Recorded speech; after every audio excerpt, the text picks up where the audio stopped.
Et c'est parti pour Investir Responsable, le rendez-vous dédié à l'investissement durable aux responsables de Smart Patrimoine. En l'occurrence, alors que la fin de l'année approche et que se déroule en ce moment même la COP 28, nous avons voulu tenter de dresser un premier bilan de l'investissement responsable en 2023. Et pour cela, nous avons le plaisir de recevoir sur le plateau de Smart Patrimoine Kim Nguyen. Bonjour Kim Nguyen. Bonjour Nicolas.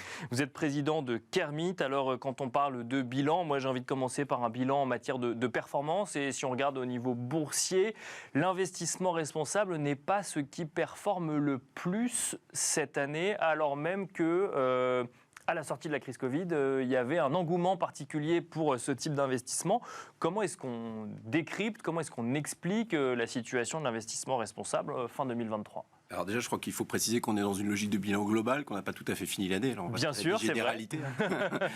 Bien sûr, il y en a qui tirent leur épingle du jeu, mais globalement, on va dire que tout ce qui est marqué du saut de l'investissement durable aujourd'hui a un peu plus de mal d'un point de vue performance financière, je précise, puisque c'est vrai qu'on pourra parler de choses derrière, mais d'un point de vue purement financier. Et je pense que c'était une année où les planètes se sont pas alignées. Vous mentionniez le post-Covid qui a attiré énormément de capitaux à l'époque. Bien sûr.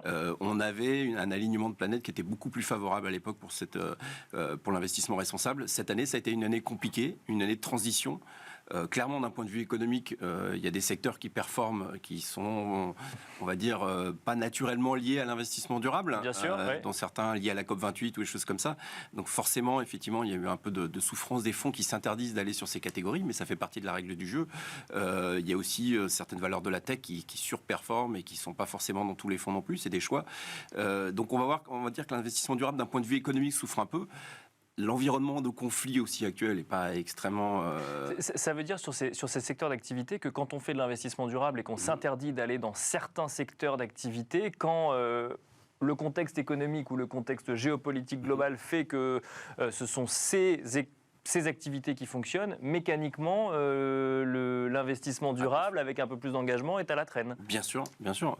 Si vous n'allez pas sur les énergies et que c'est l'énergie qui est le secteur principal de performance des indices cette année... les énergies fossiles. Les énergies fossiles, effectivement. Donc c'est là, effectivement, où vous avez une vraie question.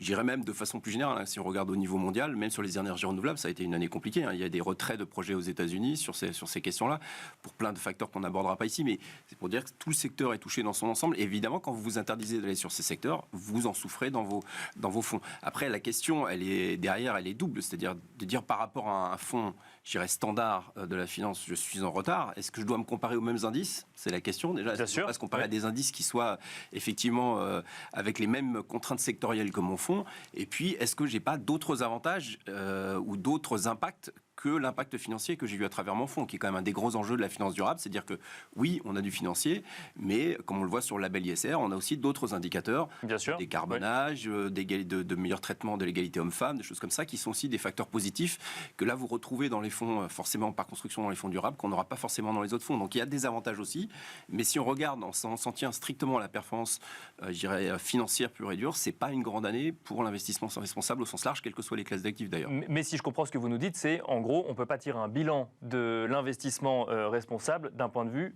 uniquement financier. Ça en fait partie, mais on ne peut pas regarder que ça. Évidemment, puisqu'on se dit, voilà, c'est des investissements qui prennent en compte le financier et l'extra-financier. Et si vous dites, on va le comparer que sur la base financière, effectivement, on va se retrouver un petit peu à côté.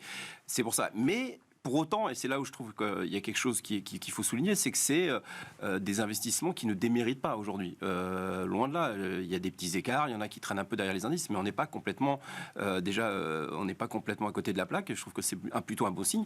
Et puis le deuxième bon signe, je trouve, c'est de dire que ces fonds, effectivement, ne performent pas comme les autres fonds.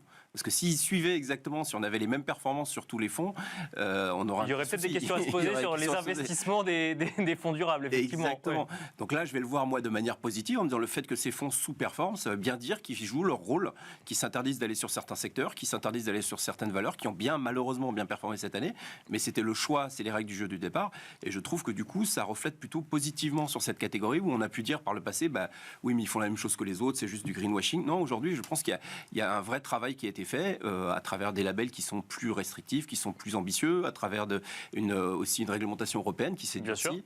Voilà, donc il y a quelque chose autour de ça aujourd'hui qui me fait dire que finalement c'est une année décevante du point de vue financier. Mais c'est peut-être un gage de crédibilité. Il faut pas jeter toute l'image, il faut pas jeter le bébé avec l'eau du bain et en tout cas pas négliger l'image entière. Après, ce qu'il faut voir, c'est que là on parle beaucoup de la France ou de l'Europe où effectivement il y a des pas qui ont été faits en avant. Aux États-Unis, c'est sûr que c'est pas une grande année, c'est même une année plutôt catastrophique pour l'investissement responsable. Le ESG là est devenu un mot complètement à éviter. Même les plus grosses sociétés de gestion n'ont plus entendre parler de ESG. Donc là, on est dans un vrai recul en arrière par rapport à ce qui se passe en Europe. L'heure est au bilan. Alors on pourrait parler effectivement des évolutions réglementaires en Europe, mais comment expliquer qu'on fasse un pas en avant et un pas en arrière aux États-Unis, par exemple, et que même en Europe, on en vienne à se poser la question de défaire ce qui a été fait sur CSRD au niveau de la double matérialité, que le sujet soit sur la table. Enfin, comment expliquer qu'au lieu d'avancer un pas après un autre, on en vienne à remettre en cause à chaque fois qu'il y a une évolution sur le secteur ? Je pense que c'est une crise de croissance, simplement. C'est pas une dynamique qu'on peut arrêter, c'est qu'à un moment, on se pose beaucoup de questions, on avance très très vite, c'est ce qu'on nous demande, c'est ce qu'on demande à la finance, donc ça avance très très vite, mais il y a un moment aussi où on se trouve confronté à des limites. La notation ESG, qui était au cœur de tout ce qu'on a construit depuis quelques années, effectivement, maintenant atteint un petit peu ses limites, que ce soit en collecte de données ou en termes d'analyse. Est-ce qu'on peut tout analyser une entreprise avec une seule note ESG qui regrouperait 3 pylônes qui sur 800 données? Est-ce que tout ça, on arrive à une note? Est-ce que c'est crédible? Est-ce que ça sert à quelque chose? Ça, c'est le point de vue des Américains. Ça sert à rien, mais néanmoins la méthode elle est sur la table, elle a le mérite d'exister. Est-ce qu'il faut qu'on la révise? Oui. Est-ce qu'il faut qu'on précise ce que veut dire chaque point? Qu'est-ce qu'on soit plus normatif? Oui, probablement. Donc c'est une crise de croissance. Pour moi, c'est une crise d'avancée. Pareil pour l'Europe. L'Europe avait mis sur la table quelque chose avec l'article 6, 8, 9 qui me semblait très intéressant. Il se trouve que ça n'a pas pris sur 27 pays comme ça devrait. Chacun a une interprétation. Il y a des difficultés pratiques et l'Europe dit faut peut-être qu'on revoie ça. Je trouve que c'est plutôt sain. C'est pas remettre en cause tout le cadre dans le. C'est rentrer plus dans le détail, c'est préciser. Rentrer plus dans le détail, préciser. Maintenant, on a appris. Ouais. Typiquement, c'est aussi ce qui se passe sur le label ISR. Maintenant, on a appris, on a quelques années. Il date de 2016, ça fait 7 ans. Maintenant, il était temps de le revoir. On a appris de nos erreurs. Le rapport de l'Institut général des finances de l'IGF était là. Donc maintenant, on avance et on ajuste. Donc ça me paraît pas, si vous voulez, une crise de dire ça sert à rien ou tout est faux. Vous anticipez ma prochaine question. Ouais. Est-ce que ça sert à quelque chose? Non, mais c'était ça. Non, mais la question qu'on peut se poser en tant qu'épargnant, c'est si ça fonctionne moins bien en termes de performance et si on a du mal à comprendre globalement dans quel sens ça avance, est-ce que c'est peut-être complexe pour d'y aller en tant qu'investisseur ou au contraire, on peut voir le verre à moitié plein, comme vous nous montriez tout à l'heure en disant certes, ça performe moins que les énergies fossiles, mais ça ne sous-performe pas non plus, et l'écosystème se consolide. Je pense que du point de vue de l'épargnant, il y a beaucoup d'avantages à continuer à aller sur l'investissement responsable. Le premier qu'on a vu souvent quand on en discute ici sur votre plateau, c'est la gestion du risque pour l'épargnant. C'est sûr que vous parliez des maisons de retraite tout à l'heure. Voilà, normalement, c'est des choses qu'on doit pouvoir éviter en faisant une analyse extra-financière des entreprises dans lesquelles on investit. Donc pour l'épargnant, il y a quand même un gage de sécurité. Le deuxième point, c'est que de toute façon, à un moment ou à un autre, il va falloir y aller et il va falloir quand même qu'on bascule. Il faut qu'on atteigne un point de bascule. Et celui qui détient la clé de ça, c'est quand même l'épargnant au final. Que ce soit l'institutionnel ou le particulier, on a tous à travers notre épargne, on a tous un moyen d'action, un levier qui doit faire basculer les choses. Aujourd'hui, on voit que c'est un peu la dernière roue du carrosse. MiFID qui doit normalement recueillir les demandes des épargnants sur leur volonté de placement.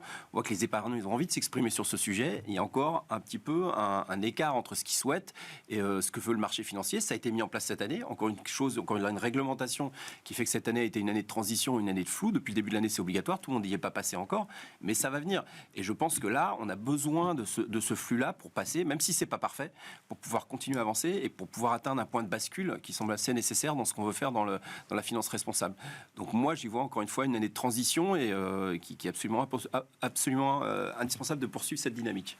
Merci beaucoup Kim Nguyen de nous avoir accompagnés donc dans Investir Responsable. Je rappelle que vous êtes président de Kermit. Merci beaucoup. Merci. Et quant à nous, on se retrouve tout de suite dans Enjeu Patrimoine.